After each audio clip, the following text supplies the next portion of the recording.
Hello, it's Randi Rhodes. Here's a clip from our show, and go to randyrhodes.com for the whole thing and a podcast. Buy a stinking podcast.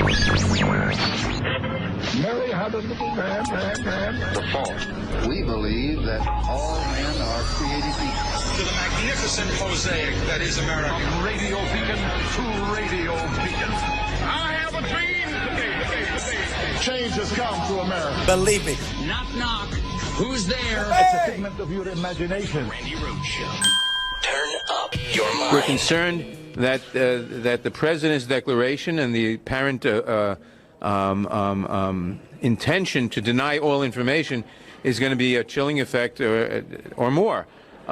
Remember, in every case that people have talked about, whether it be former Attorney General Holder or last year when this committee under Republican control demanded all sorts of grand jury information and FBI interviews and all sorts of things, and were given 880,000 pages.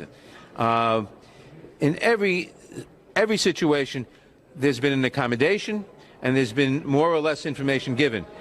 This year, we have gotten not one page of information in response to any subpoena, nor have any other committees in the House. There have been absolutely not one single page has been given. A total stonewalling of Congress, a total stonewalling of the American people, and that is an assertion of tyrannical power by the president, and it cannot be allowed to stand. The American people have to have a government responsive to them, and that means the president and the Congress. So that's the problem, okay? The problem is not just one person. It's not just that Donald Trump won't let Don McGahn testify. It's not just that Donald Trump won't let Mueller testify. It's not just that Donald Trump won't turn his taxes over, even though the black letter of the law says that the IRS commissioner shall furnish. It's not just that Bill Barr, our Attorney General of the United States, is in contempt of Congress. It's not just that. Carl Klein, who overrode our intelligence community and our law enforcement community, who said that Ivanka Trump and her husband were disqualified from having security clearances, gave them security clearances, and he won't testify. It's not just that we don't know what our immigration policy is, and that Stephen Miller has been summoned to Congress, and he won't testify. It's not just that when they requested Hillary Clinton's documents and servers and emails and all these things, that the Congress got 880,000 pages, including grand jury testimony, because they were saying, oh, well, we have to conduct our oversight. Here, what we have is a legitimate national security question. And Mueller's report leaves so many mysteries unsolved. Unsolved. Why?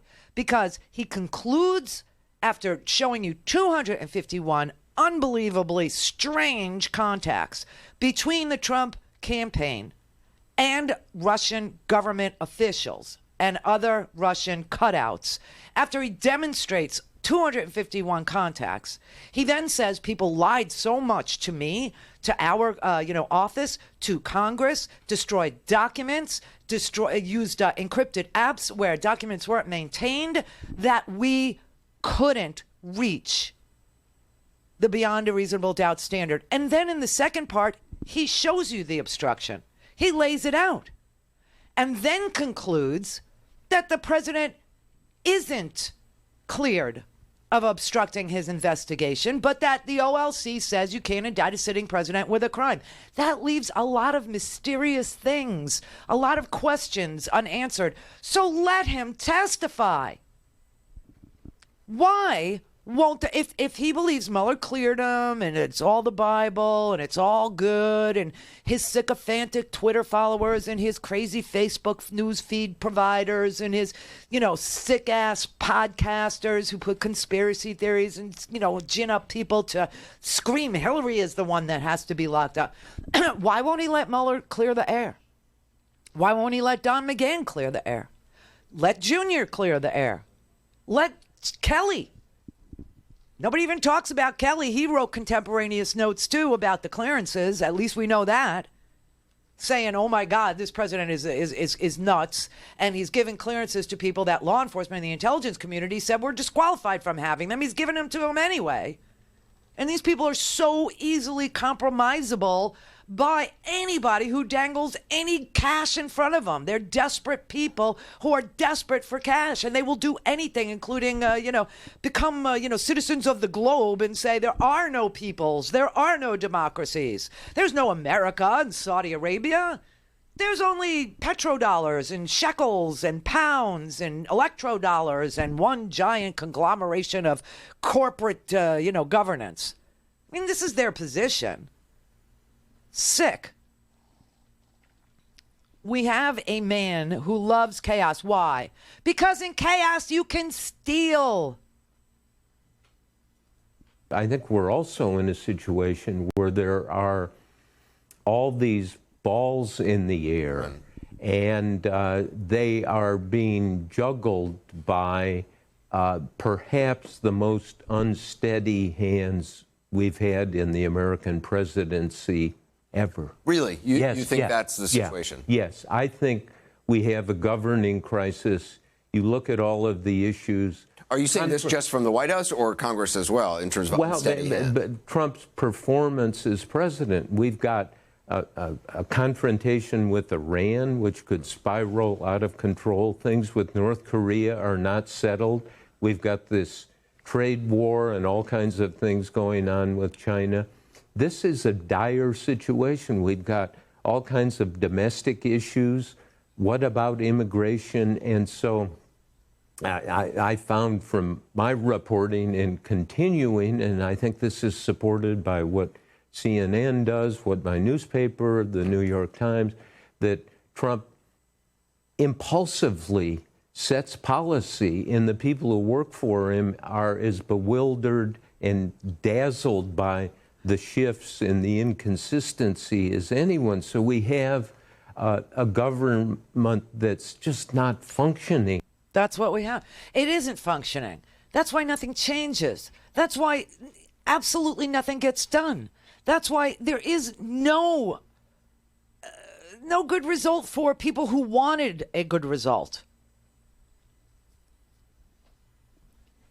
He preached, populism, the bad kind, and delivered absolutely nothing for you and everything for the corporatists, everything for the billionaire class, everything for the donors, nothing for you.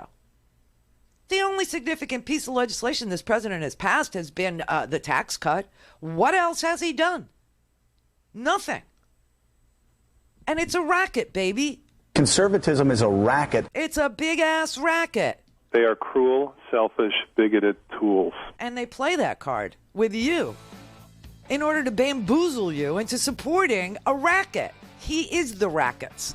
Trust me, when it comes to New York State, the entire Trump organization is going to be brought down in one giant RICO prosecution. RICO is a racketeering for corrupt companies. And instead of prosecuting the CEO and the secretary and the, COO and the CFO, they prosecute the whole company as a corrupt organization. And that's what's going to happen. And that's why Trump's not going to leave, because Trump is going to die in jail. And you know what? All you people that argued with me for W's stupid Iraq war, you called me the same crap then, all those years ago. Same crap. You're all going to come and apologize to me. Every one of you.